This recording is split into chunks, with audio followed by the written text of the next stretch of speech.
Pamor Largangsir itu sebenarnya dari, kalau Jawa itu kan ada Jarwo Dosok atau Keroto Boso. Itu kepanjangan atau kependekan. Largangsir itu gelar agemaning siro. Jadi artinya apa yang Anda miliki, pendidikan, pangkat, jabatan, kekayaan, bahkan sampai kebaikan kita, ibadah kita, itu sebenarnya adalah punya Yang Maha Kuasa, punya Allah. Sehingga kita senantiasa harus selalu ingat seperti itu. Nah, ini yang disampaikan seperti ini. Sehingga ini keris sebagai sifat kandel atau garis tebal untuk kita senantiasa selalu dalam koridor agama. Next, Mas. Nah, keris itu diciptakan untuk tidak digunakan. Loh, aneh wong keris kok diciptakan ora digunakan terus kepiye? Ya, jadi keris itu lebih kepada pitutur. Nah, kalau zaman dulu musuh atau orang yang tidak suka dengan kita itu, kalau ketika kita punya keris yang bagus itu wis kena perbawane sithik. Misalnya kalau dalam saat seperti ini saya mau sowan ke Pak Ustadz Salim, terus aku mau nggawa keris biasa wis kena perbawane mesti ra sida bali. Karena wis kena perbawane Kanjeng Kyai Simbarmane, Kanjeng Kyai Jalatri, Kanjeng Kyai sinten melih kathah nih Pak Ustadz Salim. Nah, seperti itu nggih. Jadi jangan sampai keris itu digunakan, karena si empu itu dulu menciptakan keris itu dengan maksud supaya berguna bagi yang memiliki dan tidak mencelakakan orang lain. Seperti itu. Bergunanya apa toh? Ya itu tadi petuah-petuah yang disampaikan gitu. Next. Nah, wis nek niki ndak perlu diterangke nggih. Oh, ini wis setiap kemis paing, setiap mantenan, setiap napa malih acara-acara khusus yang sifatnya budaya itu wis ngagem keris. Next. Nah, selain itu keris juga dulu itu para pejuang-pejuang itu wis banyak yang menggunakan keris. Ada Pangeran Diponegoro, ada Sentot Alibasah, ini Tuanku Imam Bonjol, ini I Getut Jelantik dari Bali, ini mesti tidak asing Jenderal Sudirman. Nah, itu menggunakan keris untuk apa ya? Wis pokoke gunake keris itu kalau zaman dulu untuk menambah keberanian. Kenapa tertambah keberanian? Karena paham. Wis pada akhirnya aku sesuk ya wis pada akhirnya kan kembali kepada Yang Maha Kuasa. Ya wis aku berjuang niat jihad dinggo mbela negara, insyaallah sesuk mati syahid. Makanya keris selalu senantiasa dibawa. Gitu. Next, Mas.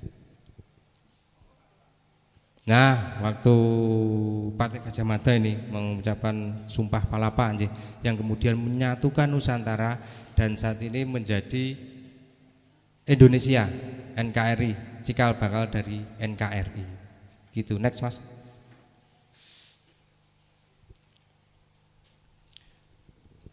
Para tokoh-tokoh negarawan itu juga sering dulu ya, sampai sekarang pun itu sering bersahabat dengan keris. Ini Bung Karno 1960 memberikan keris kepada Fidel Castro, pemimpin Kuba pada waktu itu. Terus kemudian juga presiden sekarang Pak Jokowi itu juga sering dalam foto-fotonya memegang keris. Next. Nah, keris saat ini sering juga digunakan sebagai karya seni. Tentu nek karya seni juga kemudian koleksi. Nah, nyawang keris seperti ini tak bocori. Ini bahannya emas berlian, ini emas, ada namanya hijau-hijau itu apa namanya Rojowerdi, ini warangka kendit. Ini kan istimewa banget kalau punya keris seperti ini. Nggih Pak Ustaz nggih. Kita angel dilamar angel seperti ini. Nah, juga legitimasi. Nah, kalau di Yogyakarta itu ini Sri Sultan, pengangkatan Sri Sultan Hamengkubuwono ke-10.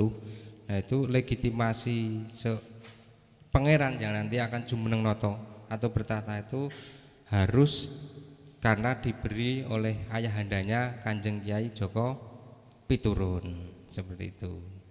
Nah, maka beliau bisa bertahta karena terlegitimasi oleh kepemilikan keris Kanjeng Kiai Joko Piturun. Nah, saat ini ada juga keris Kanjeng Kiai Purboniat, itu diberikan kepada pepatih dalem. Jadi abdi dalem yang sudah menjadi patih kemudian berhak memiliki keris Purboniat. Next. Nah, ini tadi yang saya singgung, karena kehebatan nenek moyang kita dulu, karena saking cerdiknya nenek moyang kita dulu membuat suatu karya seni dalam bentuk keris, kemudian ada di situ adalah simbol-simbol, ibaratnya sebuah buku yang bisa dibaca untuk ajaran kehidupan. Maka UNESCO tahun November 2005 itu menghargai keris, dijadikan sebagai a masterpiece of the oral and intangible heritage of humanity. Jadi karya kecerdikan budi manusia tak benda. Loh, keris ini benda kok, sing dinai kok tak bendane? Ya karena filosofi yang terkandung itu tadi. Bahkan sampai UNESCO wis mengakui. Nah, kita harusnya sebagai generasi kemudian juga harus paham dengan keris, mencintai budaya keris. Next, Mas. Cepat gini, ketaya niki kula 5 menit ya. Nah, nama lain keris Duwung Curiga Wangkingan. Duwung Curiga itu artinya waspada dan hati-hati. Maksudnya bukan waspada dengan musuh, tapi kewaspadaan kita terhadap apa yang kita perbuat. Jadi nek gampangane gini, nek kira-kira aku update status iki marake nglarake wong apa ora, kira-kira aku posting utawa upload ning Facebook iki marake nanti perpecahan atau bikin apa namanya hoax ponda gitu. Jadi kita harus waspada dan hati-hati gitu kalau sungguhannya dengan saat-saat sekarang ini. Wangkingan itu ketika kita memakai di belakang, makanya disebut wangkingan. Next, Mas. Nah, ini akhir-akhir. Jadi keris itu ibaratnya sebuah buku yang bertuliskan tentang ajaran kehidupan, falsafah hidup dari nenek moyang kita dulu, diturunkan dari generasi ke generasi kita, dan nantinya ke generasi selanjutnya, ke generasi alfa. Nah, makanya kita baiknya juga paham dengan apa yang disampaikan itu, kemudian diajarkan kepada generasi-generasi selanjutnya agar tidak kehilangan jati diri. Ke depan kita memprediksi bahwasanya tantangan zaman itu semakin berat. Ada AI, artificial intelligence, kecerdasan buatan. Jadi terus kemudian dunia yang selalu berubah, apalagi di zaman milenial seperti ini. 500 tahun sebelum Masehi, Heraklitus memprediksi nothing endures but change. Tidak ada yang tetap di dunia ini kecuali perubahan. Berubah dari zaman prasejarah, sejarah, zaman kerajaan, modern, milenial, dan ke depan nanti pasti akan ada perubahan. Namun tiada satu yang tidak akan lekang, yaitu ajaran kehidupan dari nenek moyang tersebut. Karena hakikatnya kita datang atau kita dari Allah dan nanti kembali kepada Allah. Sangkan paraning dumadi, seperti itu. Matur nuwun, berarti sampun rampung. Lan ngaturaken sangat ping panuwun nyuwun sewu lho Mas Dayat. Niku pun diplot 5 menit kok ngelantur. Matur nuwun dan mohon maaf jika ada kekurangan. Yang sebesar-besarnya saya akhiri. Wassalamualaikum warahmatullahi wabarakatuh. Baik, kami ucapkan terima kasih untuk Pak Mujiono yang telah menyampaikan pemaparan materi pada kesempatan hari ini. Mungkin kita langsungkan saja untuk Pak MM Hidayat. Wah, ini narasumber kita yang paling jauh nih, dari Surabaya ke Jogja khususon untuk kegiatan ini Pak. Mungkin langsung saja kami persilahkan untuk Bapak MM Hidayat dengan subtema ekonomi kreatif keris dan perabotannya. Waktu dan tempat kami persilahkan.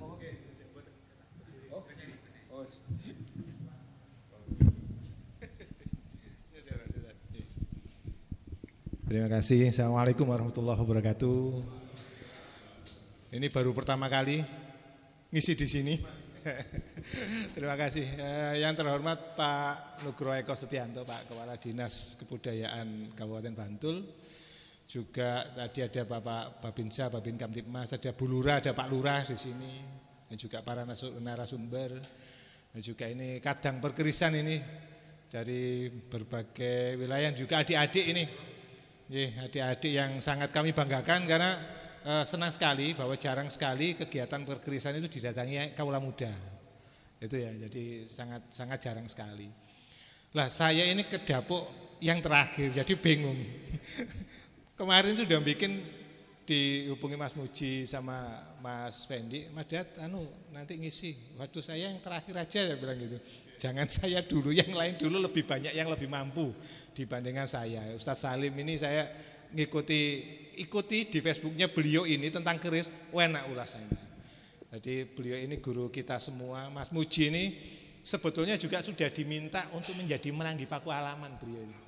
Iya, tapi tidak berkenan. Akhirnya gustinya yang kesini terus. Yang datang ke sini. Jadi Mas Muji ini juga senior perkerisan, merupakan aset Imogiri. Beliau ini, tepuk tangan untuk Mas Muji. Gusti Yudo jam 2 malam ke rumahnya Mas Muji terus. Jadi saya itu sebenarnya kebingungan.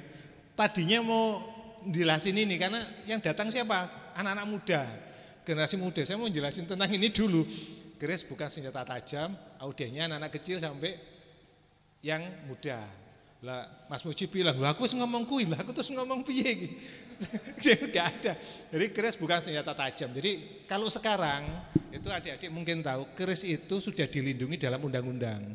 Di Undang-Undang Nomor 12 tahun 52, Undang-Undang darurat itu ya.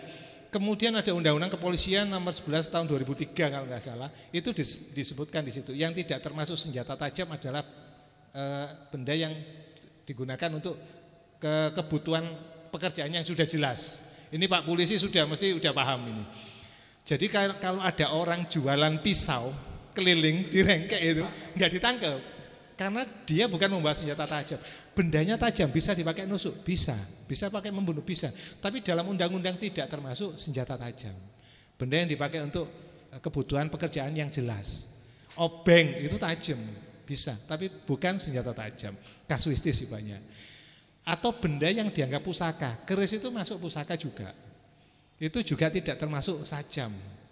Nah ini harus dipahami dulu. Jadi untuk sekarang ya adik, bukan zaman dulu. Keris itu masuknya bukan senjata tajam. Karena kita penggiat Tosanaji, penggiat keris itu sudah dilindungi dengan undang-undang. Apalagi sekarang ada undang-undang pemajuan kebudayaan. Itu kita lebih terlindungi lagi di situ posisinya. Jelaskan ini tadi udah dijelaskan ke keris bukan itu. Terus gini, sebetulnya di awal itu kalau kita lihat di prasasti Karangtengah kalau nggak salah itu di situ ada kata kres. Kres itu kalau dari bahasa itu menghunus. Jadi kalimat kres itu, kata kres itu sebenarnya yang dihunus atau menghunus. Jadi karena itu waktu Pati Gajah Sumpah Palapa itu yang dihunus adalah keris. Keris itu yang memang yang dihunus. Yang dihunus untuk apa? Untuk macam-macam. Untuk senjata waktu itu. Karena bentuknya waktu keris pertama itu segini.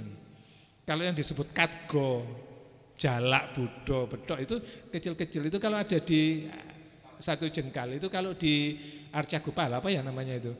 Itu kan ada di sini itu biasanya. Itu keris. Beberapa candi kalau adik-adik datang aja ke Candi Prambanan, ke Candi Borobudur, ke Candi Panataran, di sana itu ada yang megang keris. Kerisnya masih pendek kayak belati. Itu katgo namanya. Jadi kalau sudah nemu itu difoto aja. Keliling ke candi-candi bukan hanya untuk rekreasi apa, tapi sambil melihat. Relief-relief itu menjelaskan tentang. Pernah lihat? Belum pernah ya? Paling kelilingan tok nggo foto-foto gini tapi enggak nontoi. Itu sekarang mulai dirubah ya adik-adik ya. Jadi yang dilihat itu detail reliefnya, menceritakan tentang apa. Kalau ke Blitar ada Candi Panataran itu juga ada cerita Anoman Lobong itu di situ ada bawa keris dan sebagainya. Itu awalnya bawa keris itu yang sampaikan oleh Ustaz Salim adalah memang budaya Nusantara, budaya Indonesia, bukan budaya bangsa yang lain. Jadi di situ ada keris itu, keris dari yang dihunus atau menghunus itu kemudian berkembang dari senjata tajam, dari senjata yang digunakan untuk kebutuhan senjata menjadi simbolis tadi udah dikeraskan oleh Mas Muji. Terus tapi gini, adik-adik tahu nggak hubungan keris sama perahu, sama nenek moyang kita yang pelaut itu? Tahu hubungannya keris dengan, nggak ada ya? Next Mas. Nah, ini perahu yang ada di kapal pinisi yang ada di candi-candi itu kan? Ya. Ini kayak apa ini? Nah, kita nemukan hubungannya. Yang dikatakan nenek moyang kita pelaut itu munculnya di keris. Menunjukkan bahwa bangsa kita pelaut. Bugis itu kalau naruh di depan ini, di atasnya kapal itu biar kelihatan wah kok keris, tidak di belakang. Karena pelaut lah.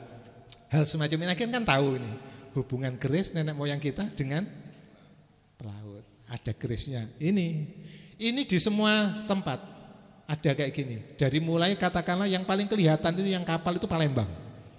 Palembang itu kelihatan, Warangka Palembang. Saya nggak munculkan di sini. Jadi Palembang itu sangat kelihatan. Jadi adik-adik nanti searching di Google itu Warangka Keris Palembang, nanti kelihatan bener kayak perahu. Rangka Cirebon itu disebut perahu kandas, perahu labo, perahu macam-macam ya waktu itu.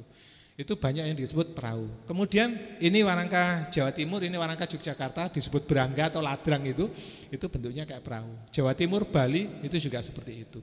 Jadi ini menunjukkan bahwa peninggalan nenek moyang kita pelaut itu ada di sini.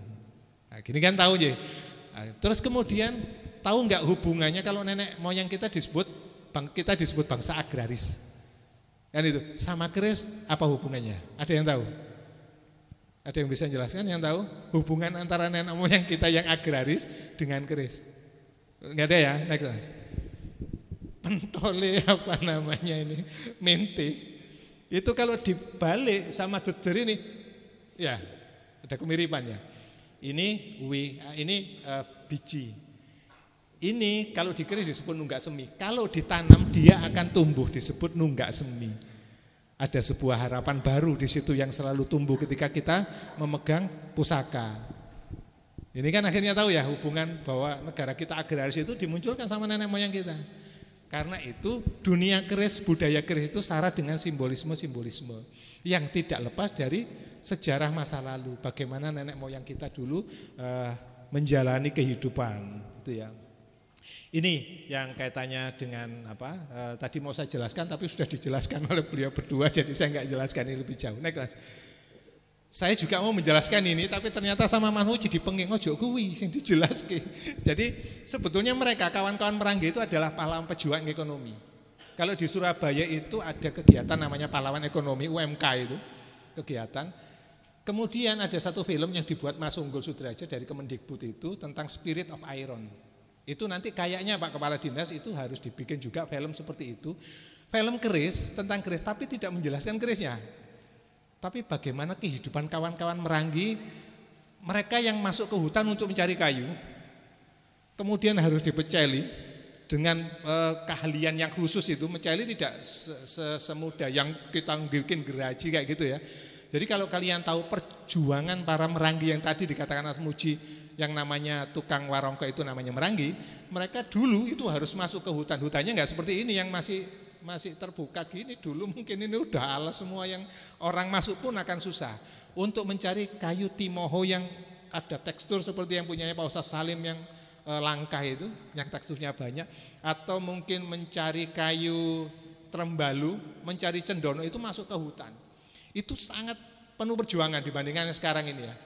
Kemudian dari situ mereka harus motong, kemudian mereka harus bikin warangka itu siang malam agar menjadi satu yang bagus. Uangnya untuk siapa? Untuk anak, untuk mendidik, untuk nyekolahkan anak, untuk menghidupi anak, menghidupi keluarga. Itu sebuah perjuangan untuk keluarga. Kita harus spirit, semangat keris, itu tidak hanya muncul bahwa kita nyekel keris kemudian seneng-senengan, enggak. Tapi bagaimana para pengrajin ini mereka berjuang untuk hidup, berjuang untuk menghidupi keluarga, itu kalau difilmkan istimewa insyaallah. Jadi sisi kehidupan di balik keris. Ini adik-adik bikin konten lah mungkin yang bikin TikTok, bikin konten nih ya. Itu ada yang rumahnya ada yang keluarganya jadi Merangi ada. Enggak ada ya? Atau tetangganya? Ada tetangga. Nah, kalau misalnya nggak ada kesini, main kesini ke salah satu kawan, ke salah satu orang itu nanti disyuting, bikin konten, gitu. Bikin tahukah kalian bahwa Merangi itu gini, perjuangan kayak gini, itu bikin, oh keren loh kalau bikin ini. Kita aja ini bukan keahlian yang umum gitu, itu kayak gitu. Kita bikin konten kayak gitu untuk pejuang ekonomi, bahwa Merangi itu adalah pejuang ekonomi untuk masyarakat dan juga mungkin untuk PAD, meningkatkan PAD. Nah, ini tadi mau saya jelaskan menjadi tema sendiri sebetulnya kalau diulas, tapi bagian saya itu naik Mas. Nah ini yang paling berat, saya diminta kayak bukan dosen, saya itu orang keris, tapi diminta untuk menjelaskan tentang perspektif dalam ekonomi kreatif ini bingung berat ini, berat. Tahu ekonomi kreatif ya dia? Apa itu? Yang tahu ekonomi kreatif apa? Contoh. Contohnya apa? Contoh ekonomi kreatif.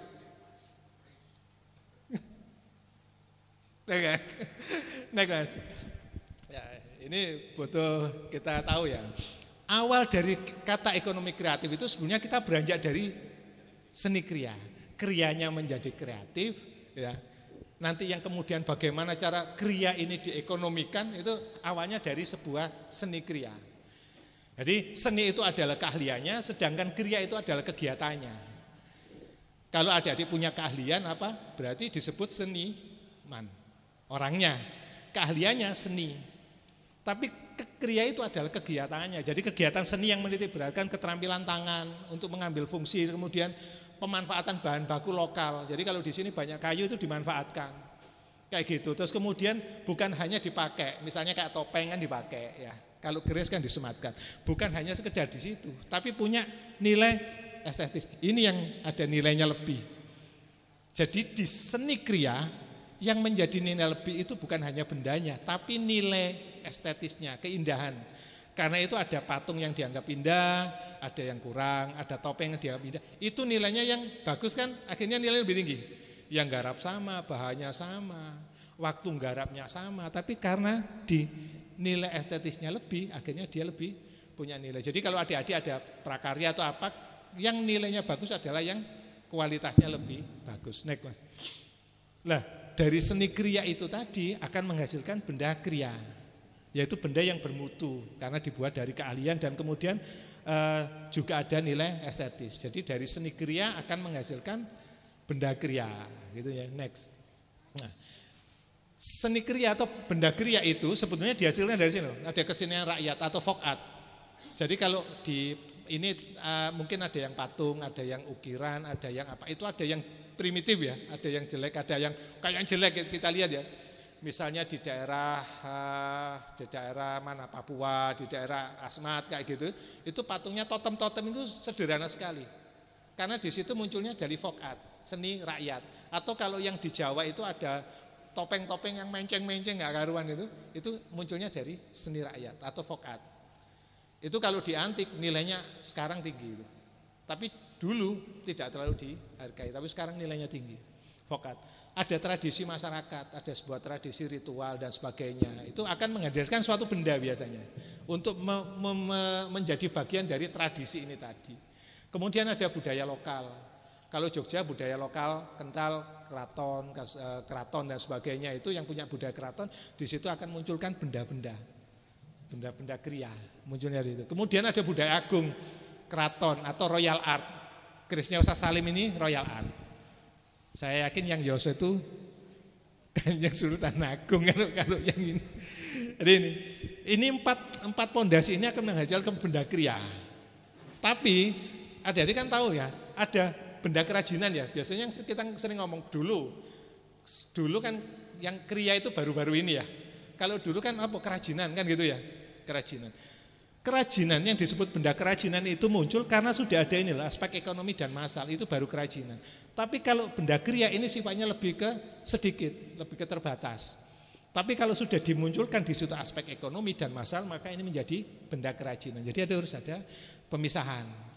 Ketika sudah produk emas, itu masuknya ke kerajinan. Jadi benda kerajinan. Tapi kalau sifatnya pesan warangka khusus, itu benda kriya. custom. Kenapa kok gitu? Nah, karena apa? Seni kriya itu arahnya berorientasi pertama itu adalah kepentingan ekspresi dan ekstesis. Jadi bikin karpe dewe untuk pribadi. Ada empu di Solo itu namanya Empu Sukamdi, dah meninggal beliau. Kalau bikin keris ya saya urusanku, karepku dewe bikin sesuai dengan inspirasi yang datang. Beliau itu yang bikin keris gelombang cinta. Adik-adik pernah tahu gelombang cinta? Ini masih nggak nganu ya. Umurnya nggak dapat, nggak ngalami.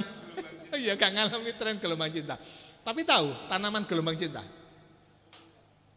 Tahu ya? Nanti di Google tanaman gelombang cinta. Dulu itu tahun berapa? Tahun 90-an ya Pak, tren itu. 2000 ya. 2000 itu tren, ya 2009. Itu tren tanaman dibomingkan, namanya disebut gelombang cinta. Sebetulnya apa namanya itu ya? Lupa saya, tapi itu kemudian disebut gelombang cinta. Dan ini digoreng, dalam tanda kutip digoreng, itu akhirnya nilainya sampai seharga mobil. Bayangkan yang hanya pot segini itu, dihitung daunnya ya. Jumlah daun berapa, itu harganya ratusan juta. Lah Mbah Kamdi ini yang empu itu, beli itu kerisnya ditinggal, bikin kerisnya ditinggal, mulailah belanja gelombang cinta. Pas waktu belanja itu semenang, belanja nanti niatannya untuk dijual lagi menghasilkan. Lah kok pas numpuk banyak, gelombang cintanya hancur harganya, gak laku.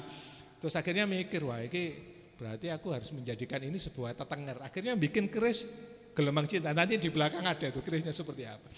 Nah, hal semacam itu yang beliau itu memunculkan untuk ekspresi dan eksistensi pribadi. Untuk kesenangan, kayak misalnya pelukis-pelukis ya, Raden Saleh kayak gitu, bikin lukisan saya yakin bukan untuk niatan dijual atau apa, tapi untuk ekspresi diri. Ekspresi. Ketika orang mengekspresikan dirinya secara totalitas, disitulah muncul hasil kualitas seni yang disebut karya agung atau masterpiece. Karena totalitas dari hati, dari jiwa ada penjiwaan. Kalau sae nanti jadinya kerajinan tadi, nilainya juga di bawah. Jadi karena itu kawan-kawan juga yang lain jangan sampai ngiri, ada yang rongkonya harganya tinggi. Ada yang cuma sekedar, karena apa? Pencapaiannya adalah tidak dengan ekspresi, dengan hati, dengan penjiwaan. Akhirnya nilainya juga beda. Kemudian yang kedua ada berorientasi ke pelestarian. Jadi ada pelestarian budaya, pelestarian tradisi, itu masuknya ke seni kriya. Tapi juga ada kepentingan untuk ekonomi, kepentingan komersil, industri kerajinan, kriya. Ini nanti sudah kerajinan sifatnya. Yang ketiga itu. Jadi kita bedakan ada benda kriya, ada benda kerajinan. Kalau yang benda kriya itu lebih ke terbatas, kalau yang benda kerajinan adalah yang lebih produk massal dan katanya sama ekonomi. Next. Tuh. Terus kemudian kita masuk ke ekonomi kreatif. Apa sih ekonomi kreatif? Ini baru sebetulnya. Kalau dulu kita ngomong ke ekonomi gitu aja, nggak pakai kata kreatif, ekonomi, atau kita ngomong ke kerajinan bukan benda kriya kayak gitu. Jadi ini munculnya di era 90-an juga tentang ekonomi kreatif itu, sampai kemudian dimunculkan Badan Ekonomi Kreatif sendiri, Bekraf itu. Ada Menteri Parekraf sendiri, itu di era itu. Jadi ini sebetulnya hal yang baru di era baru ekonomi yang untuk yang kaitannya ketika itu adalah globalisasi. Informasi sudah naik, kreativitas semakin naik, maka di situ menjadi kenapa harus dimunculkan ekonomi kreatif? Karena yang diolah itu ada informasi dan kreativitas. Sekarang gini adik-adik, kalau bayangkan ini, kalau di para empu itu ya, kalau zaman dulu kan pakai areng ini, arengnya dari kayu, ya. Satu empu itu 1 bulan bisa habis 4 kintal kayu. Satu empu 1 bulan. Coba pikirkan kalau tadi Ustaz Salim cerita empunya ada 800 di era Sultan Agung. Itu kalau dikalikan sampai berapa, itu harus menghabiskan berapa hutan dalam 1 tahun. Kita bayangkan ini benar-benar enggak go green gitu. Kita enggak go green. Sekarang kan ada go green ya kita ya. Ramah lingkungan, berwawasan, pembangunan berwawasan lingkungan. Keris itu kalau diteruskan empunya semakin banyak, enggak ramah lingkungan. Karena apa? Enggak habiskan pohon. Kawan-kawan Meranggi, ini ada yang berat lagi Pak. Kayu timo, itu kalau negornya nemen, pucet Pak, putih Pak dalamnya. Gak kanggo, habis itu dibuang. Gak dipakai. Jadi kalau kita lihat kawan-kawan Meranggi, kemudian harus ke alas, ke hutan, kemudian dipotong. Begitu dibelah itu kayunya cuma putih aja, ditaruh Pak. Coba itu kalau satu pohon yang kalau kemudian yang ditebang itu 10 pohon dalam satu hari, itu hujannya mau giri ini dalam waktu 1 tahun 2 tahun habis. Untungnya di sini tuh yang dipakai pinus. Kalau dipakai rongko keluar getahnya, jadi nggak bisa dipakai untuk rongko kan itu. Itu harus dibayangkan. Akhirnya kemudian muncul konsep ekonomi kreatif. Kita harus kreatif. Bagaimana untuk misalnya empu sudah pakai gas, kan sekarang udah ada gas ya. Jadi disalurkan pakai gas, beli gas itu untuk mengganti kayu, energi alternatif untuk itu. Nah, di dalam konsep ekonomi kreatif itu yang ada kreativitas. Karena yang utama ada kreatif itu, jadi harus kreativitas, ide, gagasan dan konsep, ada inovasi di situ. Nah, sekarang bagaimana memadukan antara keris yang tradisi dengan inovasi, kan harus kita pikir iki. Kon dia iki sing tradisi iki kok diinovasikan. Nah, pertama, ini dalam mengapa kok harus ekonomi kreatif tadi yang saya cerita, ini ada inovasi, ada dampak sosial. Keris itu harus ada pendekatan ekonomi kreatif karena apa? Di sana ada butuh inovasi dan kreativitas tadi itu untuk mencari energi alternatif. Di Sumeneb itu kemarin Pak, itu ada di tas saya itu. Kawan-kawan Sumeneb itu yang pengrajin handle, deder atau gagang keris itu sudah mengolah. Kan kalau kita bikin gagang keris yang dari tanduk itu kan ada serpian-serpian itu. Serpiannya itu ditumbuk, dihancurkan, dipres lagi, dikasih lem, akhirnya bisa jadi batang-batangan. Jadi batangan itu yang kemudian di-reuse, recycling, di-reuse. Itu kemudian dicetak lagi menjadi satu handle, kemudian dihaluskan lagi, hasilnya sangat bagus. Hasilnya sangat bagus. Itu nanti ada di saya bawa, tapi ada di dalam tas itu. Itu salah satu bagian dari inovasi dan kreativitas. Karena apa? Recycling, sesuatu yang enggak kepake digunakan lagi. Siapa tahu nanti kawan-kawan Imogiri ini yang sudah kayunya enggak kepake diperes lagi, digunakan untuk kerajinan yang lain, tidak harus warangka. Lah itu. Iya. Iya. Tatale Masjid Demak itu kan disambung-sambungkan itu.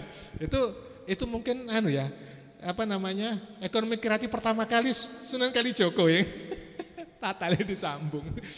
Itu di keris mungkin di kawan-kawan, saya nggak tahu digunakan untuk apa nih Pak? Yang sekarang itu, yang limbahnya kawan-kawan itu. Belum sampai ke sana aja.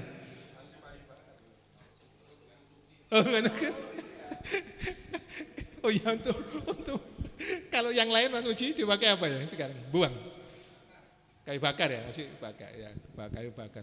Nah itu mungkin kita nanti bisa kerjasama dengan UGM, Fakultas Lingkungan atau Teknik Lingkungan apa itu, iki nggopo iki, kan gitu ya. Besok itu kita terbatas loh, mungkin di kami selesai adik-adik ya, 23 tahun lagi iya, kalau besok udah nggak ada. Tapi adik-adik masih punya masa depan. Anaknya, sampean anak jenengan ini nanti butuh masa depan. Bagaimana kalau sudah sumber daya alamnya sudah habis, kayunya sudah habis, itu harus dipikirkan. Ekonomi kreatif akan berpikir tentang itu. Ada masuk ekonomi kreatif, keris itu masuk ekonomi kreatif karena dia ada dampak sosial. Di sini ada peningkatan kualitas hidup, ada pemerataan pendapatan. Yang kemarin kami mungkin di sini waktu itu setelah 2011 ya, Mas Uci ya, yang waktu survei pertama sama Mas Unggul itu. 2015 ya, itu masih sejumlah 100 sekian, naik lagi survei kita perlebar lagi Pak, terakhir itu di 324 kalau nggak salah. Sekarang ada data terbaru berapa nih Pak? Bukan untuk yang semuanya, yang semuanya, bukan yang provinsinya Merangi. Tapi sudah didata, sudah disurvei. Masih Mas Unggul 500-an. Padahal di awal itu kita survei 100 sekian, naik menjadi 300 sekian, naik 500. Kalau memang sepertinya perlu Pak survei Pak, nanti ada survei gitu, ada pendataan. Ini yang Merangi Deder, ini yang Merangi Pendok, ini yang Merangi Warangko, ini yang Merangi kualitas, ini yang Merangi. Nanti karena dengan itu kita bisa memetakan dan mengambil kebijakan di situ. Untuk pendataan itu di Sumeneb sudah kami lakukan Pak. Kemarin di Sumeneb itu sekarang ketemu 682 pengrajin keris Sumeneb terbesar juga. Nah, di sini merupakan aset Indonesia untuk Merangi itu adanya di Imogiri. Nah, itu nanti ya, ada dampak sosial, kemudian ada kontribusi ekonomi, ada pendapatan keluarga yang bisa membayar pajak dan sebagainya. Ada citra dan identitas bangsa. Sesuatu yang ada citra identitas bangsa itu masuknya bisa dimasukkan ke ekonomi kreatif di situ. Jadi pengrajin batik, pengrajin macam-macam itu masuknya bisa didekati dengan pendekatan ekonomi kreatif. Sumber daya yang terbarukan ini yang menjadi PR kita di situ. Ya, ini yang terutama, yang menjadi stressing saat ini. Pembangunan sustainable development itu ada di sini. Next. Nah, Bantul, adik-adik sudah tahu kalau Bantul itu pusatnya kerajinan. Apa aja yang ada yang tahu apa aja yang di produk di sini? Ayang, batik, gerabah, patung, apalagi? Keris ya. Itu di sini, di Bantul. Jadi Bantul itu memiliki banyak sekali sentra kerajinan yang kemudian menjadi etalase. Jadi etalase seni kriya Bantul itu. Kalau dunia itu punya etalasenya mungkin di mana ya? Kalau di internasional kami di Itali gitu ya. Di Itali. Kalau fashion itu di Prancis. Yang namanya seni, yang khususnya di Jawa itu ada di Bantul. Jadi kalau Solo itu spirit of Jawa, the heart of Javanya itu ada di sini. Jadi seni seluruh Jawa, terutama Jawa Tengah itu adanya di mana? Di Bantul. Itu bisa klaim. Jadi ruh dari seni itu ada di Kabupaten Bantul. Menjadi satu bentuk etalase seni kriya. Nah, kemudian potensinya itu potensi wisata. Dulu saya kesini main-main kesini itu belum ada belum ada hutan pinus itu, belum ada. Sekarang sudah ada. Ini potensi sekali untuk digunakan mengangkat pengrajin, untuk memasarkan kerajinan itu potensi sekali. Ada jumlah tenaga kerja yang tadi meningkat itu, kita hasil surveinya itu dari 100 ke 300, dari 300 ke 500. Itu menunjukkan bahwa apa? Seni kriya di Bantul itu potensinya sangat besar. Jadi adik-adik mungkin ke depan mikir, aku harus kerja nang ndi ya? Jangan berpikir itu. Bikin pekerjaan untuk diri kita sendiri dan orang lain di sekitar kita. Itu berarti apa? Menjadi pedagang, pengusaha, menjadi seniman yang kemudian bisa membuka pasar sendiri, itu yang diharapkan. Kalau kita mengharapkan kerja di mana, kita kuliah kerja di mana, itu kemarin Twitter itu memangkas sekian banyak pegawainya. Tokopedia kemarin baru saja juga mem-PHK sekian. Perusahaan-perusahaan banyak yang mangkasi pegawai. Jangan berpikir ke orientasi sekarang. Bantul itu punya potensi yang sangat besar di seni kriya. Kalau adik-adik bisa untuk bikin ini untuk diri sendiri, mulai sekarang belajar di sini, belajar lihat batik, motif batik itu apa, belajar lihat topeng, belajar kerajinan apa yang di atas itu bambu atau juga keris, kemudian disesuaikan dengan kita sendiri kesenangannya untuk apa. Bekerja yang paling nyaman itu adalah yang sesuai dengan hati kita sendiri, keinginan kita sendiri. Itu di sini ada potensinya sangat besar. Sementara pemerintahnya itu membuka diri dan kemudian mendukung dengan berbagai kebijakan. Dibuatkan pameran kemarin JIH kemarin yang sama Pak JIA itu. Ada berbagai yang besok ini kemudian ada acara festival Merangi dan sebagainya. Itu karena pemerintahnya sudah memikirkan, sudah membuat kebijakan yang berorientasi pada kesejahteraan para seniman di situ. Next. Nah, itu tadi yang umum ya. Kalau ini kita ngomong kriya keris, potensi kriya keris dan aksesori. Adik-adik tahu perabot itu nama apa ya? Perabot. Kalau di pikiran adik-adik yang ketika saya ngomong perabot itu yang dipikirkan apa? Alat rumah tangga. Kursi paling ya. Perabot itu mebel. Kalau di keris yang namanya perabot itu aksesoris. Warangka tadi. Pendoknya itu yang ada di bawah selongsongnya itu, gagang, mendak, itu namanya perabot kalau di keris. Jadi sama, di rumah ada perabotnya, di keris juga ada perabotnya. Kalau bilah kerisnya itu bilah namanya. Nah, potensinya sangat besar sekali kalau adik-adik mau bikin konten, bikin apapun atau mau berkesenian atau kemudian mau memasarkan, itu sangat terbuka sekali ruang untuk ini. Karena apa? Kabupaten Bantul menjadi sentra. Nah, ini mungkin data ini sekarang ini harus saya rubah ini ke 500-an ini. Tapi butuh data terakhir nanti harusnya kerjasama sama kawan-kawan Kemendikbud, kayak Mas Unggul itu untuk melakukan pendataan ulang. Dan kemudian kualifikasi, mana yang pengrajin ini, pengrajin ini, pengrajin ini. Ini terbesar.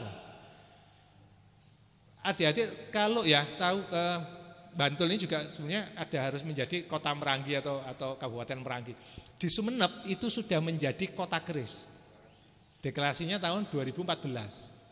Karena apa? Di Sumeneb itu kami melakukan survei 2012 itu jumlahnya 300 sekian, naik menjadi 400, naik menjadi 500, sekarang 682. Dan itu terbesar se-Indonesia. Pembuat keris, kebanyakan mereka bikin keris, jadi nempa, bikin bilahnya. Kalau di Bantul itu bikin perabotnya tadi, bikin warangka dan sebagainya. Potensinya sangat besar sekali, se-Indonesia paling besar. Kalau se-Indonesia paling besar berarti sedunia paling banyak. Harusnya sudah Guinness Record kelasnya Bantul itu sudah level memecahkan rekor dunia harusnya. Para pengrajinnya memiliki keahlian. Mas Sopo, Mas Muji ini udah bisa bikin kerajinan-kerajinan macam-macam, keahlian. Kemudian pengrajin bisa membuat aksesoris dari berbagai daerah. Jadi ya, keris Sumatera, keris Jawa, keris Kalimantan, keris Bugis, Bali itu beda-beda. Masing-masing punya karakter sendiri-sendiri, termasuk sarung warangkanya itu. Setiap daerah sendiri-sendiri. Lah, dengan karakter masing-masing, Imogiri, kawan-kawan di Imogiri itu bisa bikin semua itu. Dipeseni keris Lombok ya bisa, dipeseni keris Bugis ya bisa, keris Sumatera ya bikin, hebat ini ya. Sesuatu yang keren gitu loh bikin itu. Harusnya tagline acara itu Imogiri merajut kebinekaan Nusantara gitu. Lewat pendok, lewat rokok gitu. Kita harus berani menasbihkan diri Imogiri merajut kebinekaan Nusantara. Apa lu kok ngono sih tekan di pendokmu kayak pesene ngaku kayak gitu. Pendok dimunculkan itu. Bahwa si A nggarap pendok Sumatera, si B nggarap pendok Bali, si C nggarap pendok. Itu yang harus dimunculkan di sini. Bahwa sudah harus bisa klaim ini. Jangan malu-malu untuk klaim. Karena itu bagian dari promosi, bagian dari branding, bagian dari village branding, city branding. Itu adalah klaim, bukan hanya klaim asal ngomong ya, tapi ada datanya. Di lapangan sudah ada buktinya. Kayak gini. Jadi harus bisa merajut kebinekaan Nusantara, itu mungkin itu yang akan datang, yang lebih keren gitu ya. Jadi, kemudian di Imogiri sebagai pengrajin itu sudah punya brand. Bagi komunitas. Jadi kalau ada kawan-kawan perkerisan di Bali Lombok ditanya, tempat sentra di pendok di mana? Di Imogiri. Itu sudah ngelontok, itu sudah dengan sendirinya kata itu terjawab. Di mana? Di Imogiri. Kawan-kawan Jakarta beli pendok di mana? Imogiri. Kawan-kawan Madura ditanya, beli pendok di mana? Mendak di mana? Imogiri. Brandnya sudah muncul di komunitas. Tetapi apakah brand ini sudah muncul di masyarakat awam? Ini kebanyakan dari Imogiri, bukan? Imogiri. Tapi tahu ya di sini itu pusatnya pengrajin warangka ini, tahu ya? Menjadi terbesar tahu se-Indonesia. Baru tahu. Nah itu. Harus ini bagi komunitas tahu, tapi bukan komunitas nggak tahu. Padahal misalnya gini ya, saya tanya kawan saya yang baru ke Mangunan kemarin. Loh ki nanti nanggone hutan Mangunan. Loh berarti kowe ngelewati desa keris Imogiri. Loh endi desane? Enggak kelihatan. Karena apa? Belum ada signage. Ketika orang awam datang ke wisata-wisata itu ada signage yang menunjukkan bahwa ini adalah sentra pengrajin keris, sentra pengrajin perabot. Enggak ada signage. Kalau kita masuk ke sini signage-nya di Tugu Keris, Banyu Sumurup. Tapi ketika kita masuk ke Mangunan di sini belum ada. Kalau kita mau menumbuhkan ini dan ini harus dikenal oleh masyarakat luas, bukan hanya komunitas, signage harus kemudian kita munculkan. Itu juga masuk ke city branding, masuk ke village branding. Nanti bisa di dana desa. Ketepatan kami juga di LPMK. Kalau di Surabaya itu lembaga pemberdayaan masyarakat kelurahan, itu bisa menggunakan dana kelurahan untuk gitu. Kalau di desa saya yakin juga ada BUMDes dan sebagainya, itu bisa menggunakan dana itu untuk membuat signage. Tapi kalau bisa biar murah, tidak ke konsultan, kerjasama sama UGM, di sana ada di kafe. Nah, ini murah daripada membayar konsultan jenengan yang di desa itu, daripada Pak Kepala Desanya membayar konsultan mahal, mending ke UGM bawa surat nanti tanda tangani Pak Kadis ke sana, Pak kami minta dari DKV kerjasama dengan ini untuk bikinkan signage ini, desainnya seperti apa. Itu anak-anak DKV udah bisa bikin itu yang kekinian itu. Jangan yang tradisional, tapi kita butuh nge-grab attention orang umum, itu berarti harus kekinian. Signage itu harus memuncul yang sifatnya bisa catching eye, bisa ada ice breaking ketika orang lihat itu wow, keterpukauan gitu, itu harus muncul. Lah kayak gitu kawan-kawan di akademis yang tahu, sama pelaku industri branding yang paham. Kayak gitu. Nah, ini potensinya sangat besar sekali. Yang kita buka adalah masyarakat awam. Motornya siapa? Salah satunya adik-adik ini, kalian ini. Karena apa? Kalian sangat aware dengan online, dengan media sosial. Foto aja gitu. Kalau kalian mau memasarkan desa kalian, sekarang saatnya untuk mulai membranding desa kita melalui media sosial. Itu bukan sesuatu yang jelek, itu sesuatu yang keren. Keris itu sesuatu yang keren, gitu kan? Tidak semua orang paham. Lah kalian ini yang kemudian harus menjadi agen pemasaran desa ini atau kecamatan ini atau kabupaten ini. Itu ada di tangan anak muda. Next. Lah prospeknya bagaimana? Kita ngomong prospek. Jika dikelola lebih baik akan bisa mendapatkan PAD. Sudah dipajeki Pak, ini pendapatannya teman-teman ini Pak. Belum ya? Waduh, nanti kalau profesional dipajeki gini. Total orang kopi ron, jalur NPWP. Wah belayan ini. Ini harus dipikirkan nanti ya teman-teman ya. Jadi jangan kaget kalau jenengan semua pengrajinnya nanti ditanya NPWP. Nanti NPWP ini piro karena nanti dapat ini pertama gitu. Untuk untuk kapan sih ini peralatan harus ngurus NPWP. Nanti rekeningnya harus Bank Jogja, Bank Daerah Jogja itu karena alurnya ke sana. Sekarang punya Bank Jogja, Mas Wendy. BPD punya soalnya kan ketuaan. Anto itu duit.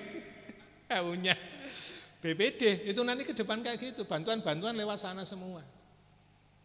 Peningkatan PAD katanya ini nanti harus ditinjau ini. Ini harus ada keterlibatan antar sektor ini, antar leading sektor. Kalau kami Pak, itu kemarin di Surabaya kami kerjasama sama Dinkop, provinsi Pak. Jadi kami masukkan ke seni krianya. Jadi nanti harus, tapi dari Kadisbudpar itu ikut Pak Jaryanto waktu itu, ikut sama Pak Sinarto itu juga ikut.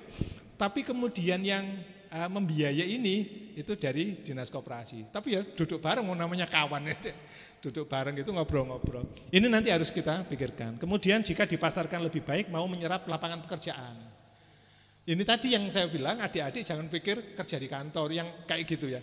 Anda akan menjadi keren jika menjadi pengusaha. Itu harus dipikirkan. Anda akan menjadi keren kalau Anda bisa membuat lapangan pekerjaan sendiri. Kayak gitu. Ini akan menjadi ini potensi besar.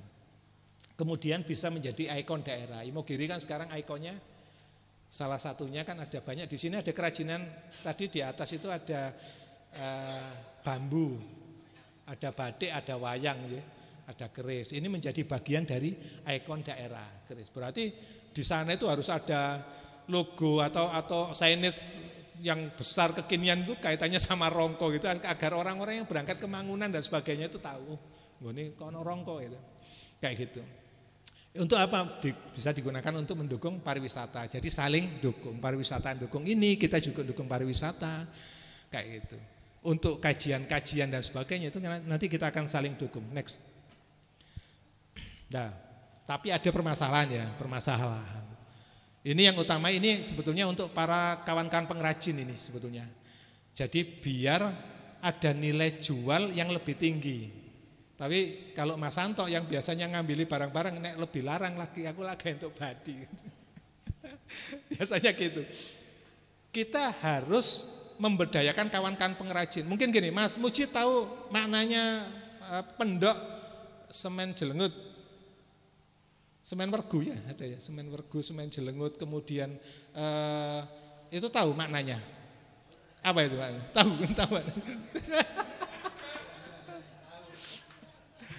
Tahu maknanya, ini bukan adik-adik ya, karena adik-adik nggak ngerti. Mas Wendy tahu hook, semen hook, itu kan ada maknanya Pak. Kawan-kawan sekarang kalau jualnya pendok ini, mau tipe semen hook. Lah andai kata yang beli itu kawan-kawan Jakarta Pak ya ini. Iki maknanya apa? Ngawur Pak, teman-teman itu sakenone. Ini kan belain Pak, bahaya ini. Ini bahaya.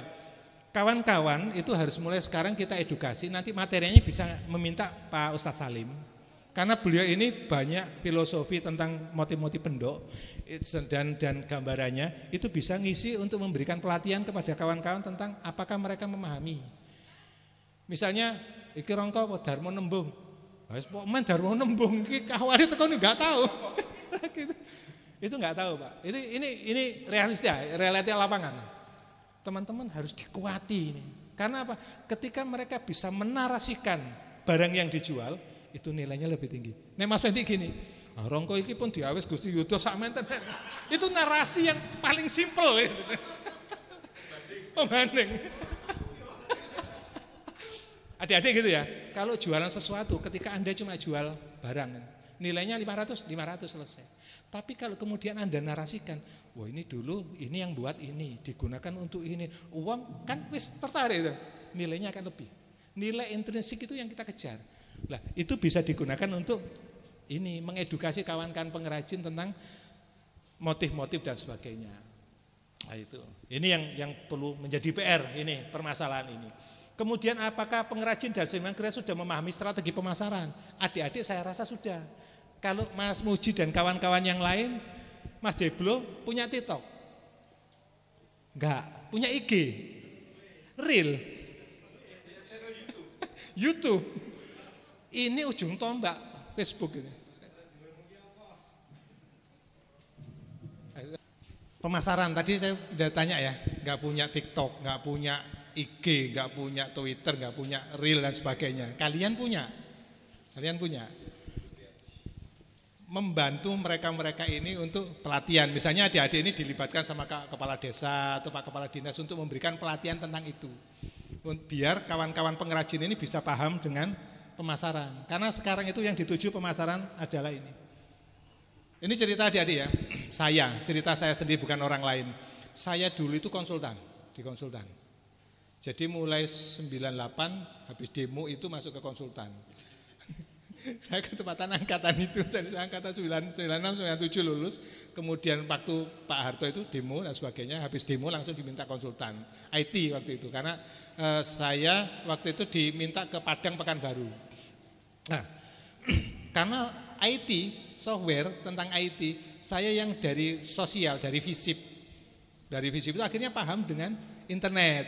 Waktu itu modemnya masih gede, pakai telepon. Bunyinya kewenceng terus lemot zaman itu. Lah karena saya paham IT, lah saya senang keris dan juga paham IT. Di 2002 saya bikin website Photopik, keris.photopik.net. Itu ada beberapa website yang sudah berjalan, saya salah satu yang untuk bikin waktu itu. Tapi yang lainnya belum ada galeri. Saya yang bikin galeri keris jual. Saya yang tidak paham keris waktu itu ternyata bisa jual. Akhirnya saya belajar. Jadi ini dari IT ke keris. Jadi saya pikir kalau kita paham IT, kita paham pemasaran, kemudian kita mau belajar dan kemudian kita bisa narasikan apa yang kita jual, nilainya lebih tinggi dan akan lebih laku dan akan lebih diminati. Kan itu kan? Itu kalian bisa mengambil peran di sini, strategi pemasaran itu tadi, karena kalian menguasai IT yang sekarang. Dan dulu saya bisa mengawali itu. Yang lain teman-teman masih jualnya masih lewat pasar ke pasar langsung gitu, saya sudah online. Akhirnya saya belum kenal kawan Jakarta, saya sudah jual ke Jakarta. Kawan Malaysia itu pesan keris baru ke saya karena saya Surabaya dekat Semenep. Semenep produksi keris. Saya bikin Semenep, saya kirim ke Malaysia waktu itu. Dan di sana juara kerisnya, beberapa juara.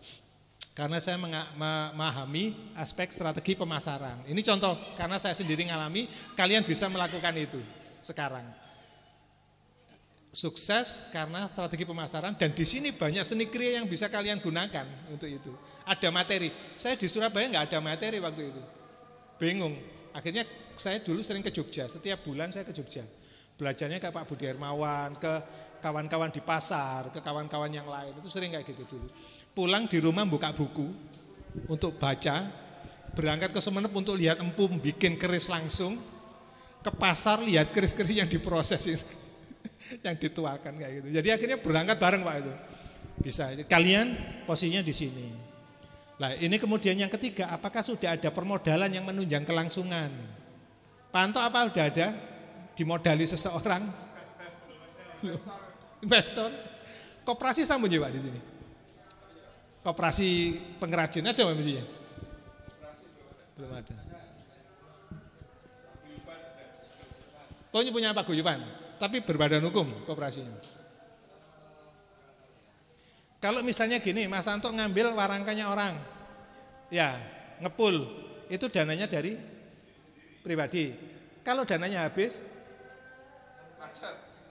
ngemplang, itu bahaya bagi pengrajinnya Pak. Ada permodalan harus dikuati kayak ini. Tapi juga ada kelembagaan, harus lembaganya dulu dikuati baru kemudian dikasih modal. Kayak gitu. Paguyuban ada Mas Puji ya? Paguyuban pengrajin. Di Mogiri aja. Pengrajin rokok. Oh enggak jadi satu gitu ya. Ini perlu ada penguatan kelembagaan. Kalau ada kuat kelembaganya ini bisa ada bargaining position juga kaitannya sama permodalan. Kalau lembaganya kuat kan bisa menjamin koperasi. Oh, aku tak njaluk dana nang kene menggunakan lembaga itu. Ini butuh ini. Masalah kepastian regulasi ini kaitannya dan pemahaman para aparat. Itu kawan-kawan apakah masih ada masalah kirim keris yang di sini? Kirim keris kemana terus kena tiki gak boleh. Gak ada ya? Ngirim keris terus kerisnya ram balik geblo ya. Karena disita apa gak boleh dikirim sama tiki atau sama kantor pos itu. Oh dijoli pernah. Ini butuh ini karena arahnya nanti ke sana. Jadi ini permasalahan adik-adik, kalian sudah tahu paling tidak ada gambaran, kalian bisa mengambil peran di sini. Nanti bisa membantu kawan-kawan bapak-bapak atau teman-teman yang jadi merangi. Next, Mas.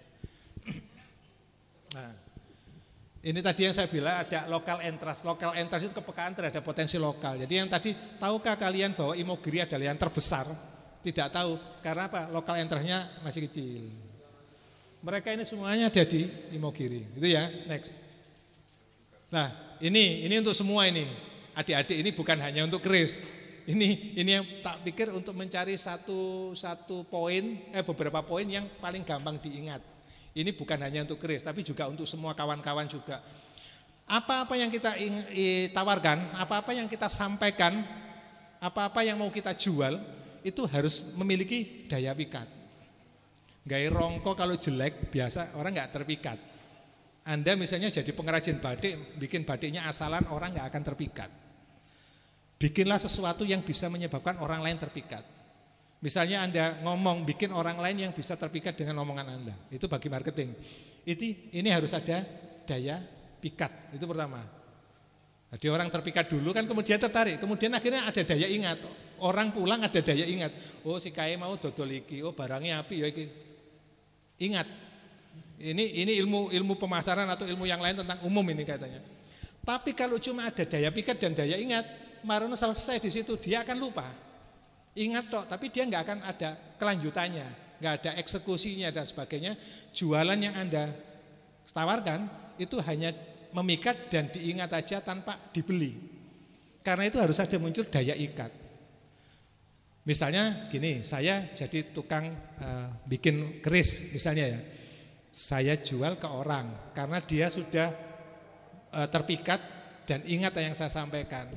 Tapi ketika saya sampaikan itu dengan baik, ada pendekatan personal, kemudian saya kemudian memberikan harga yang reasonable, akhirnya orang itu terikat dengan njupuk nang kae wae, aku jelas gak dibujui, njupuk nang kae barangnya api, kualitasnya terjamin, itu ada daya ikat namanya.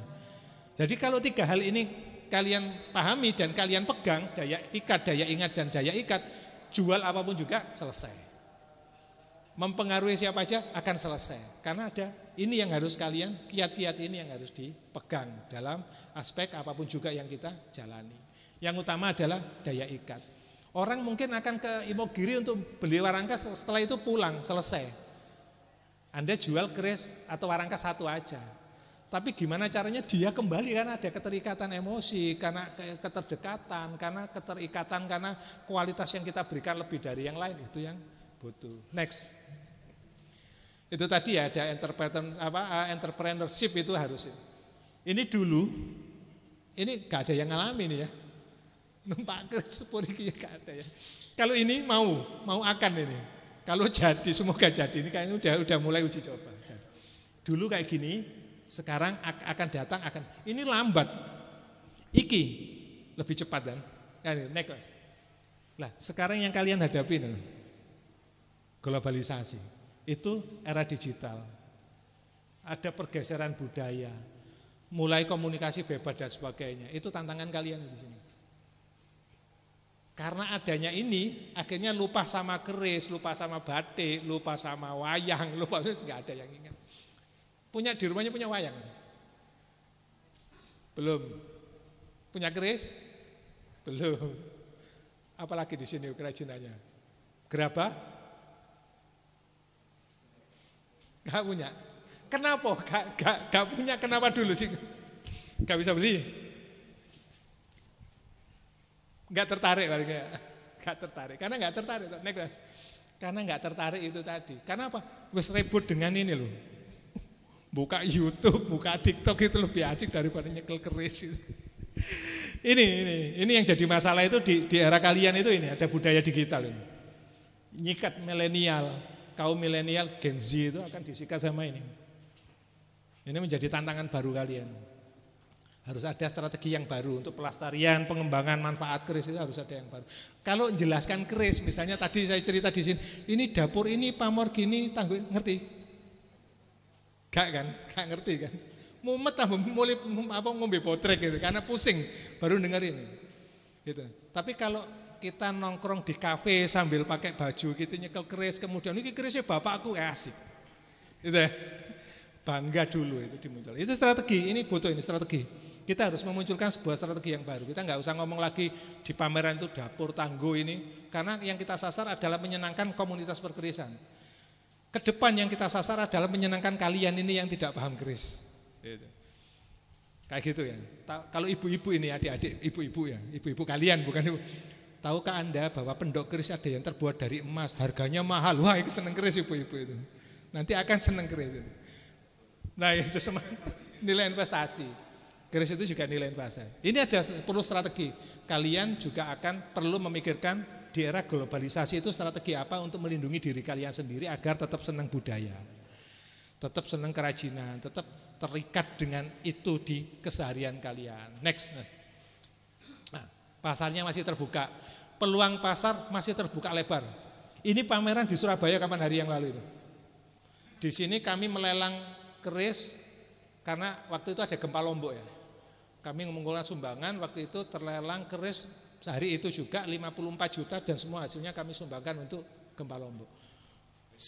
Potensinya sangat besar sekali. Ada yang beli untuk disumbangkan, ada yang beli untuk dirinya sendiri, ada yang beli macam-macam. Ini ya, oh gitu, kemis paingan. Next. Jadi pasarnya masih sangat terbuka. Benda kerajinan itu pasarnya sangat terbuka. Anda ngambil ngayuh, misalnya kalau Anda kenal sama seseorang yang punya keris atau yang punya gerabah atau yang punya apa itu, difoto secara bagus kemudian dipasarkan di sini, dadi duit. Pingin punya uang tambahan. Ini saya sekolah kabeh. Pingin punya uang tambahan. Pingin toh? Datang ke pengrajin yang kalian kenal, difoto sing apik, cekrek, tawarkan ke sini, marketplace, bikin grup, ke IG. Sekarang ada TikTok. Di sini jual, kalian akan dapat penghasilan tambahan. Tapi secara tidak langsung kalian juga ikut memasarkan hasil dari para pengrajin kita. Itu harus ada mutual simbiosis. Kalian tidak usah bayar, cuma butuh nih foto, diukur dimensinya apa, bikin narasi, upload. Besoknya ke pengrajin satu lagi, Pak iki nyuwun sewu tak foto tok lho nggih tak pasarno. Saya yakin kawan-kawan pengrajin mau. Seneng. Karena apa? Barangnya dipasarkan. Kalau kalian lakukan itu hanya berbekal trust, kepercayaan, insyaallah akan dapat hasil dari situ. Ini perlu, Neklas. Itu dunia kalian. Kalian bisa bikin ini, aparel, topi. Nek gak seneng barang ya. Ada yang seneng sablon, bikin ini aparel. Kalau ada pameran keris besok, tawarkan di situ. Pak, saya minta izin Pak, mau jualan ini Pak, minta stand 1. Oh siap, silakan pakai. Kalian jual aparel. Dikai warna pamor. Fotonya nang di buka di YouTube, buka di ini, apa buka di Facebook. Pak, mohon maaf, fotonya boleh saya pinjam? Izin dhisik rek. Bisa pinjam? Boleh, silakan pakai. Tak kasih foto yang bagus. Kalian bisa bikin aparel. Ini yang dunia kalian loh ya, saya ngomong di dunia kalian ya. Next. Nah, kalian bisa ngajak kawan-kawan. Ini ada yang suka fotografi? Ada. Mulai sekarang bikin fotografi keris.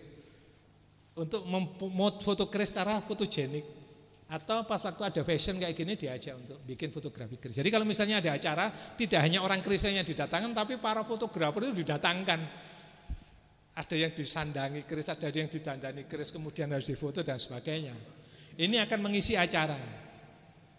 Ini kan harus dipikirkan itu ke arah sana. Kalau kita mau kreatif, untuk menggugah kreativitas itu tidak hanya melulu kerisnya, bikin aparel bisa, bikin fotografi keris bisa dan sebagainya. Next. Nah, atau bikin ini yang tadi saya bilang ini gelombang cinta, kayak daun ini. Ya kan? Baru ngerti. Kayak daun bersih. Ini kayak wayang. Tapi keris loh ini, dari besi gitu. Kayak wayang. Sing iki ngerti iki? Lurus sama 7 luk. Sabto tunggal 17 Agustus 45 ini yang bikin ini sama. Asik ya? Kalau ngomong kita harus memperingati kemerdekaan, bikin keris si gempu itu. Sabto tunggal 17 Agustus. Ya, kayak gini-gini ini wah, empu itu kreativitas, imajinasi, penjiwaannya sampai dimuncul kayak gini. Gitu. Ini gelombang cinta. Kalian bikin lagi. Saya kapan hari pesen rondo bolong. Ada fotonya saya punya itu. Tapi udah dilepas, saya udah lepas. Bikin rondo bolong kan. Kayak gitu-gitu foto ada dia. Next. Ini contoh-contoh. Lah, yang harus kalian lakukan adalah gimana kalian di generasi muda itu membangkitkan itu sebuah gerakan bersama. Nongkrong nang warkop nggawa keris-keris apa bapakku keren, bapakku duwe keris. Kowe wong lanang ra duwe keris, ora keren. Kayak gitu. Harus keren itu dimunculkan. Adik-adik punya batik, saya pakai batik misalnya. Saya dulu bikin acara bangga berkain. Waktu itu masih jadi ketua RW, itu saya kumpulkan 250 orang ibu-ibu remaja putri itu hanya untuk kami ajari cara pakai kain yang kekinian. Ada yang model Alibaba, ada yang model kayak Sumenepan Maduranan itu. Jadi yang sehari-hari udah bikin kain aja. Itu yang kita lakukan. Bangga, keren. Keren itu harus kita tumbuhkan. Keren apa? Berbudaya, menggunakan, memanfaatkan kebudayaan kita sendiri itu keren. Next. Nah, karena apa? Kalian nanti punya anak, kalian nanti punya cucu, ini juga harus dipahamkan dengan budaya. Semuanya. Ini waktu itu kami bikin acara foto lomba foto keris untuk anak-anak itu. Jadi orang tuanya mutu anaknya mulai sekarang udah didekatkan dengan keris dengan cara ini. Kayak gitu. Mungkin itu next. Mungkin itu yang bisa saya sampaikan. Tentu banyak kekurangan, saya mohon maaf sebesar-besarnya. Mungkin ada masukan, ada apa, kami dikasih masukan sehingga kami nanti untuk sesuatu yang lain kami bisa menjadikan bahan untuk perubahan dan perbaikan. Terima kasih. Assalamualaikum warahmatullahi wabarakatuh.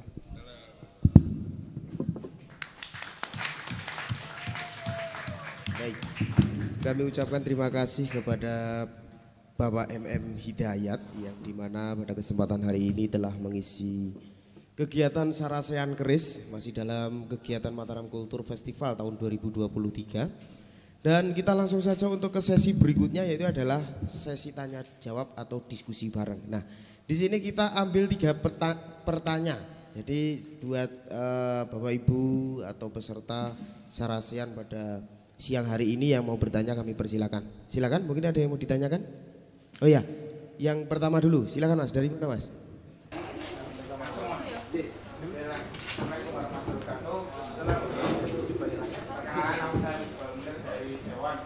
Ini pertanyaan saya simpel lagi. Sejak kapan dan bagaimana bisa akses ini menjadi mengalami pergeseran mana yang begitu besar dari yang punya identik dengan sejarah Islam dan mana filosofis dan bising istilahnya mampu planet kan sebelum berangkat kan bawa pikiran saya itu senjata saya jauh bisa dewe gitu bisa untuk nyatet kan dari ini kan sudah beda tadi lalu bagaimana dan sejak kapan ya terima kasih. Oke, terima kasih. Silakan Mas, atas nama siapa dari mana? Perkenalkan, nama saya baru dari Diri Rejo. Sedikit yang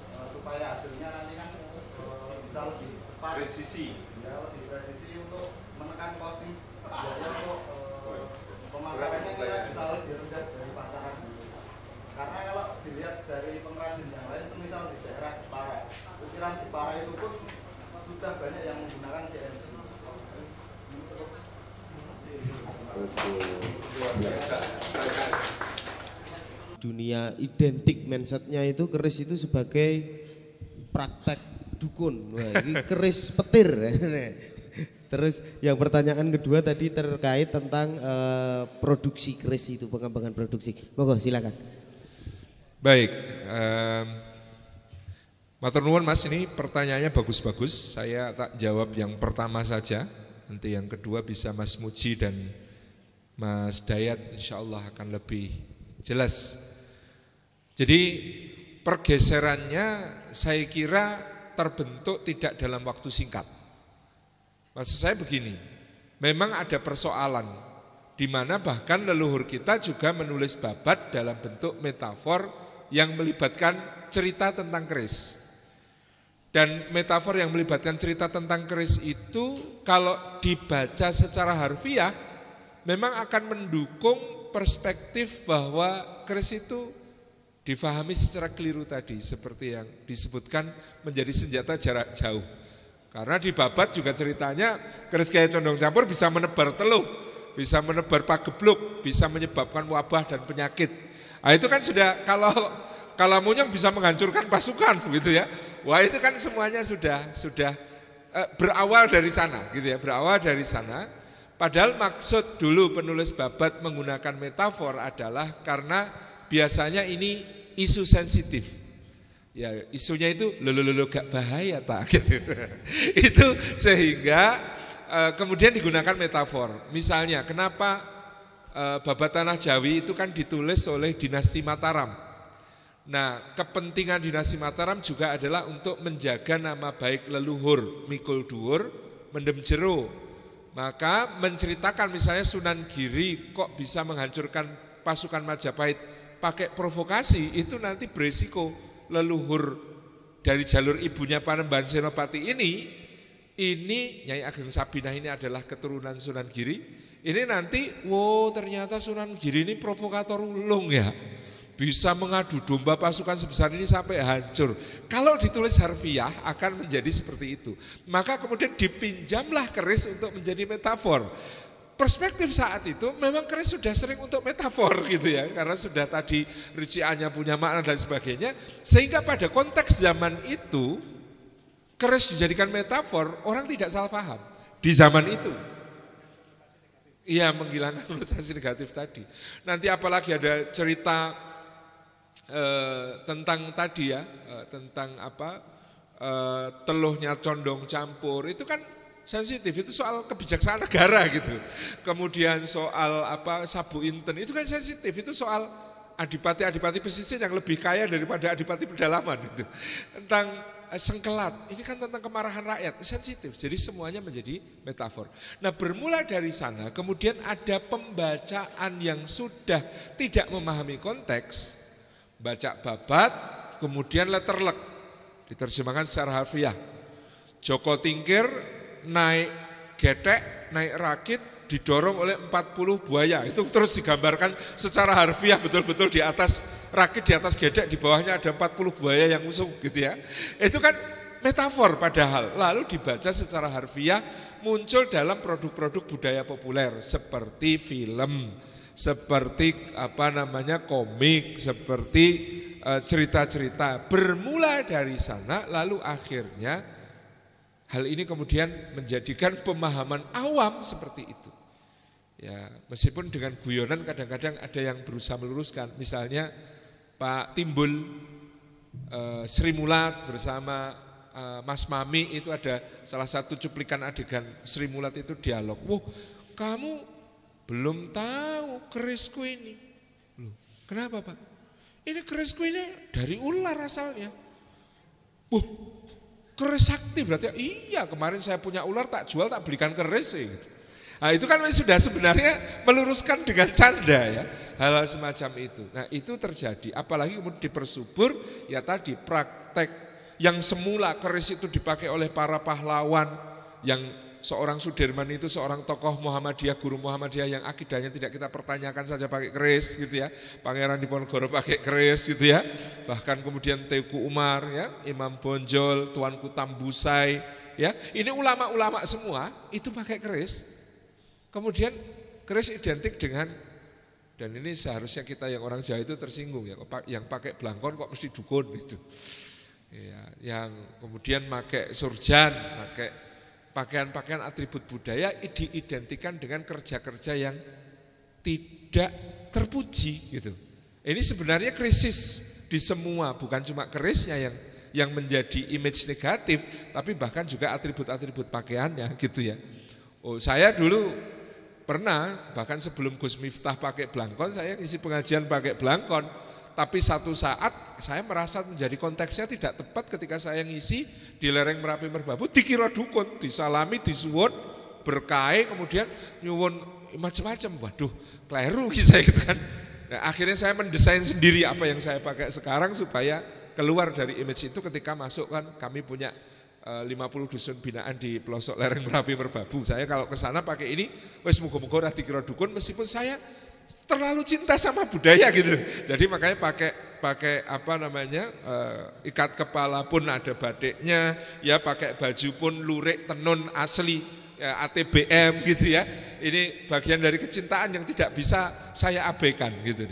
Nah itu karena saya juga mengikuti pesannya Pak Habibie, presiden ketiga kita, kata beliau kalau batik alhamdulillah sudah semua orang senang pakai batik. Lurik ini loh kalau enggak kita pakai nanti enggak ada yang meneruskan. Makanya penjenengan melihat saya pakai lurik dengan desain sendiri, orang gawe kaya abdi dalem kok ndak didawi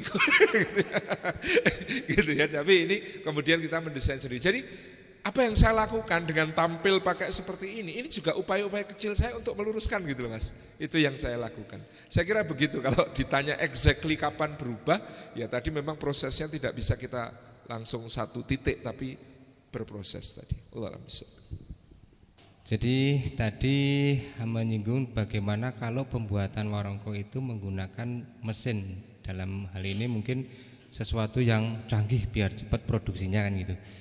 Jadi kalau sampai per hari ini, karena saya juga pelaku ya, itu sudah beberapa menggunakan mesin. Coba kita lihat mulai dari pemotongan atau pemotongan bahan kayu itu menggunakan gergaji mesin. Terus kemudian ini diblak itu dibentuk namanya, itu menggunakan jigsaw. Terus lanjut itu setelahnya itu kalau petel itu manual, di petel ini. Terus pengamplasan itu memakai mesin. Itu sudah. Nah, itu memang lebih cepat untuk produksinya, tapi juga ada dilemanya.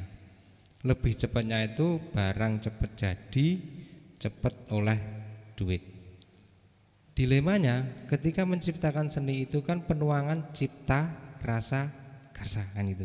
Nah, diibaratkan seperti batik tulis, batik cap. Beda. Batik cap itu cepat produksinya, cuma nanti harganya rendah karena itu printing sih Pak Ustaz.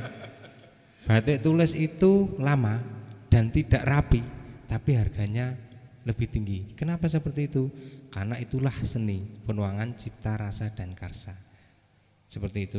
Jadi kalau misalnya itu nanti itu diterapkan di seperti yang Mas Dayat tadi ungkapkan ekonomi kreatif, bisa. Saya yakin bisa, sangat bisa. Tapi kalau ketika di konteksnya itu menciptakan suatu karya seni yang tadi adiluhung itu, nah itu mungkin kurang tepat ya, karena di situ tidak ada penuangan cipta, rasa dan karsa. Jadi, teman-teman mungkin Mas Dayat ada tambahan. Saya cuma tambahkan aja. Dulu adik-adik nggak ngalami 98 itu ada krisis moneter. Kemudian ada kebijakan untuk padat karya. Proyek-proyek pemerintah itu dikerjakan oleh masyarakat yang nganggur. Zaman Covid pun juga demikian, ada padat karya. Di Surabaya itu bikin rumah pakar, rumah padat karya. Jadi yang tidak bekerja apa dikaryakan. Itu. Jadi di Indonesia itu kebanyakan tenaga kerja. Gimana caranya membuat sesuatu yang bisa menyerap tenaga kerja. Datanglah industrialisasi, ada peralatan dan sebagainya. Sehingga kemudian di pabrik-pabrik tekstil yang dulu pernah saya dan kawan-kawan itu bikin kegiatan itu, ibu-ibu yang di rumah yang sambil ngomong anaknya itu masih bisa menjahit dan sebagainya, bisa toko garmen. Begitu mereka sudah punya alat mesin sendiri, itu sudah hilang. Padahal itu yang coba kami lindungi. Di dunia itu kalau kita semuanya menggunakan alat mesin, maka ada sesuatu yang akan tergerus, yaitu tenaga kerja. Karena itu ada regulasi pembatasan-pembatasan sampai di mana mesin bisa digunakan dan ini nanti dampaknya seperti apa. Kita bisa bikin 3D printing misalnya, ada mesinnya. Alat pemotong-pemotong yang otomatis, misalnya kita belah papan, kita munculkan langsung dipotong jalan sendiri kayak gitu, bisa sehari bikin sendiri segala. Tapi siapa yang mau kita lindungi? Pertama, kalau kita mau melindungi kekerajinan itu, maka harus ada regulasi yang membatasi ini. Ini kita batasi, kita berikan. Karena itu tadi bilang di situ ada yang kita butuhkan adalah kepastian regulasi. Hal-hal yang kaitannya dengan kesenian, yang kaitannya dengan seni kriya, itu kita harus menjauhkan aspek yang menggunakan teknologi berlebihan. Salah satunya mesin itu tadi. Karena sarannya adalah menggunakan keahlian tangan. Nah, di situ pentingnya. Nanti kalian juga ke depan mungkin menjadi pimpinan atau pimpinan apa dan sebagainya, harus ada regulasi pembatasan-pembatasan itu untuk melindungi orang yang lebih utama. Jangan sampai menjadi dehumanisasi, orang akan disingkirkan diganti dengan itu. Besok ini muncul AI, artificial intelligence itu, kapan hari saya pakai WhatsApp-nya itu. Saya WhatsApp mungkin jawab semua, nggak sampai 1 menit. Itu kalau sampai terjadi telemarketing hilang, atau semua yang katanya sama pertanyaan-pertanyaan akan hilang. Nah, kayak harus ada pembatasan. Indonesia itu sangat besar jumlah penduduknya, kita tidak bisa mengambil begitu saja dari teknologi dunia luar untuk kita masukkan ke sini. Itu ya mungkin yang sebagai gambaran harus ada yang kita lindungi, harus kemajuan globalisasi kita terima, tapi ada sesuatu yang harus kita lindungi yang itu ternyata kepentingannya sangat besar. Seperti halnya ketika Jepang harus melindungi para samurainya, harus melindungi budaya Bushido-nya dibandingkan dengan teknologi asing yang datang. Itu harus kita lakukan sekarang. Terima kasih. Acara kita cukupkan sampai di sini, tapi sebelumnya di sini saya akan sedikit memberikan pengumuman bahwasanya Mataram Kultur Festival yang diadakan oleh Dinas Kebudayaan Kundo Kabudayaan Kabupaten Bantul ini memiliki beberapa rangkaian kegiatan yang dimana acara telah dilaksanakan kemarin tanggal 13 Agustus jam 9 itu telah terlaksana lomba lukis dengan tema Keris Mataram yang dilaksanakan di Sasana Bumi Arum, Girirejo, Imogiri, Bantul.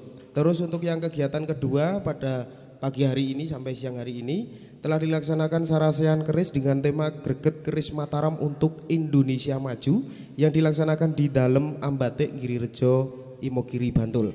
Dan untuk tanggal 18, 19, dan 20 ini 3 hari secara bersamaan nanti akan ada kegiatan pameran dan juga bursa keris. Itu akan dilaksanakan di dalam Ambatik, Girirejo, Imogiri, Bantul. Dan juga ada kegiatan festival Meranggi. Itu yang akan dilaksanakan di Sasana Bumi Arum, Girirejo, Imogiri, Bantul. Dan di puncak acara nanti di tanggal 19 sampai 20 Agustus dari jam 13 WIB atau jam 1 siang itu ada panggung seni dan bazar UMKM yang akan dilaksanakan di lapangan Girirejo, Imogiri, Bantul.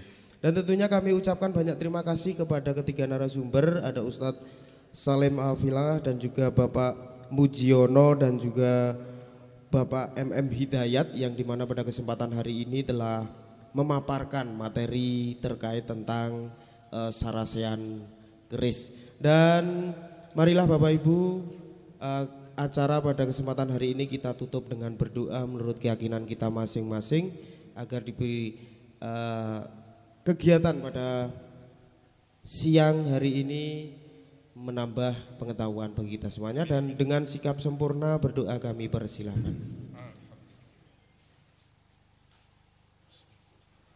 Cukup. Terima kasih, saya akhiri. Wassalamualaikum warahmatullahi wabarakatuh.